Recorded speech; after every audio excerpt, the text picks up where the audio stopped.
ನಿನ್ನನ್ನು ನೀನು ಮರೆತು ಯಾವುದನ್ನು ಕೇಳಿದ್ರೆ ಏನು ಸಿಕ್ಕತ್ತೆ. ಈಗ ನದಿ ನೀರು ತನ್ನ ಕೆಲಸ ತಾನು ಮಾಡುತ್ತೆ, ಹೌದಾ? ಗಾಳಿ ತನ್ನ ಕೆಲಸ ತಾನು ಮಾಡುತ್ತೆ, ಅದು ಬದಲಾವಣೆ ಆಗಿಲ್ಲ, ಹೌದಲ್ಲ? ಹೌದು. ಎಲ್ಲವೂ ಪ್ರಕೃತಿದತ್ತವಾಗಿರತಕ್ಕಂಥದ್ದು, ಯಾವುದೂ ಬದಲಾವಣೆ ಆಗಿಲ್ಲ. ಮನುಷ್ಯ ಬದಲಾವಣೆ ಆಗಿದ್ದಾನೆ. ಇದನ್ನು ಅತಿ ಮುಖ್ಯವಾಗಿ ಅರ್ಥ ಮಾಡ್ಕೋಬೇಕು. ಪ್ರಕೃತಿ ಬದಲಾವಣೆ ಆಗಿಲ್ಲ, ಮನುಷ್ಯ ಬದಲಾವಣೆ ಆಗಿದ್ದಾನೆ. ಈಗ ಪ್ರಕೃತಿಗನುಸಾರವಾಗಿರತಕ್ಕಂಥದ್ದೇ ಜ್ಯೋತಿಷ್ಯ, ಪ್ರಕೃತಿಗೆ ಹತ್ತಿರವಾದದ್ದೇ ಜ್ಯೋತಿಷ್ಯ. ಏನು? ಸೂರ್ಯ, ಚಂದ್ರ, ಭೂಮಿ, ನಕ್ಷತ್ರಗಳು, ಇದರ ಸಮೂಹವೇ ಜ್ಯೋತಿಷ್ಯ. ಈಗ ನಾವು ಅದಕ್ಕೆ ಹತ್ರ ಆಗೇ ಇಲ್ಲ, ಅದರ ಅರ್ಥನೇ ಮಾಡ್ಕೊಂಡಿಲ್ಲ. ಇದಕ್ಕೇನಾಗ್ತಾ ಇದೆ ಅಂದರೆ, ಭವಿಷ್ಯ ಸರಿನಾ ಜ್ಯೋತಿಷ್ಯ ಸರಿನಾ, ಈ ಒಂದು ದೊಡ್ಡ ಸಮಸ್ಯೆಯಲ್ಲಿ ಸಿಕ್ಕಾಕ್ಕೊಂಡಿದ್ದೀವಿ. ಈ ರಹಸ್ಯಕ್ಕೆ ಕಾರಣಕರ್ತನಾಗಿರ್ತಕ್ಕಂತಹ ಶ್ರೀಮನ್ನಾರಾಯಣನ ಪಾದ ಕಮಲಗಳಿಗೆ ಕೋಟಿ ಕೋಟಿ ನಮನಗಳ ಅರ್ಪಣೆಯನ್ನು ಮಾಡಿ, ವಿಚಾರ ಏನಕ್ಕೆ ಬೇಕಾಗುತ್ತೆ, ಇದು ಯಾಕೆ ಬೇಕಿದು, ಅವಾಗಿಂದ ನಾವು ನಡೆಸ್ಕೊಂಡು ಬಂದಿದ್ದು, ಕೇಳ್ಕೊಂಡು ಬಂದಿದ್ದು, ದೊಡ್ಡವ್ರು ಮಾಡಿದ್ದು, ಇದೆಲ್ಲ ತಪ್ಪ. ಆದರೆ ಒಂದು ತಿಳ್ಕೋಬೇಕು, ಅದಕ್ಕೆ ಮಾಹಿತಿಯನ್ನು ನೀವು ತಿಳ್ಕೊಂಡಾಗ ಯಾವುದು ಬೇಕು ಅಂತ ನೀವೇ ಆರಿಸ್ಕೊಳ್ಳಿ. ಅದು ನಮ್ಮ ವೈಯಕ್ತಿಕವಾದ ವಿಚಾರ ಅಲ್ಲ, ಅದು ನಿಮ್ಮ ವೈಯಕ್ತಿಕವಾದದ್ದು.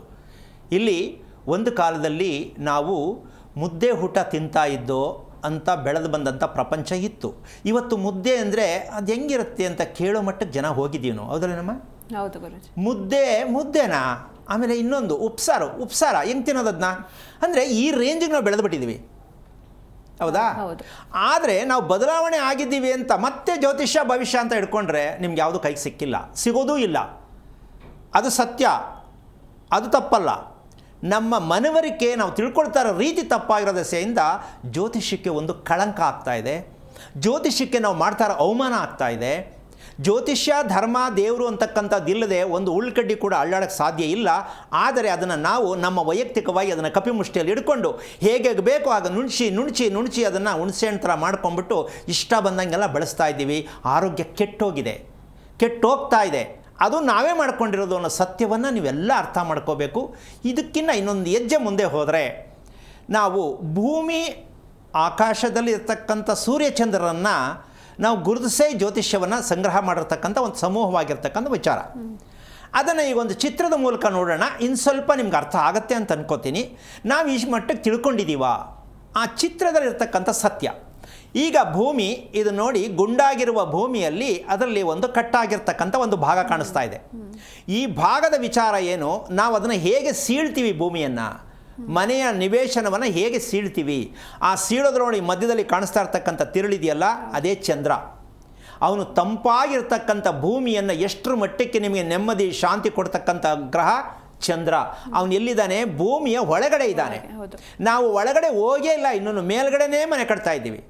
ಮೇಲೆ ಇರ್ತಕ್ಕಂಥದ್ದು ಘನರೂಪ, ಭೂಮಿಯ ಮೇಲ್ಮೈ ಘನರೂಪ, ಭೂಮಿಯ ಹೊಳಮೈ ದ್ರವರೂಪ. ನಾವು ಅದನ್ನು ಬಳಸ್ಕೊಳಕ್ಕೆ ಹೋಗೇ ಇಲ್ಲ ನಾವು. ಈಗ ನೀವು ಅದನ್ನೇ ಬಿಟ್ಟ ಮೇಲೆ ಅದಕ್ಕನುಸಾರವಾಗಿ ಇನ್ನೊಂದು ಭಾಗಕ್ಕೆ ಬಂದಾಗ ಇನ್ನೊಂದು ಚಿತ್ರವನ್ನು ನೋಡಿದಾಗ ಗಮನಿಸ್ಕೋಬೇಕಾಗತ್ತೆ. ಆ ಚಿತ್ರದ ಒಂದು ಮಹಿಮೆಯನ್ನು ನಿಮಗೆ ಸ್ವಲ್ಪ ಮುಂದಕ್ಕೆ ಹೋದರೆ ಅದು ಅರ್ಥ ಆಗುತ್ತೆ. ಈಗ ಇದು ನೋಡಮ್ಮ, ನಮ್ಮ ದೇಹದಲ್ಲಿರ್ತಕ್ಕಂತಹ ರಕ್ತದಲ್ಲಿ ಇರ್ತಕ್ಕಂಥ ಅಂಶವನ್ನು ದೇಹ ಭಾಗಕ್ಕೆಲ್ಲ ಸಪ್ಲೈ ಮಾಡ್ತಕ್ಕಂಥ ಇದೊಂದು ಭಾಗ, ಹೌದಾ?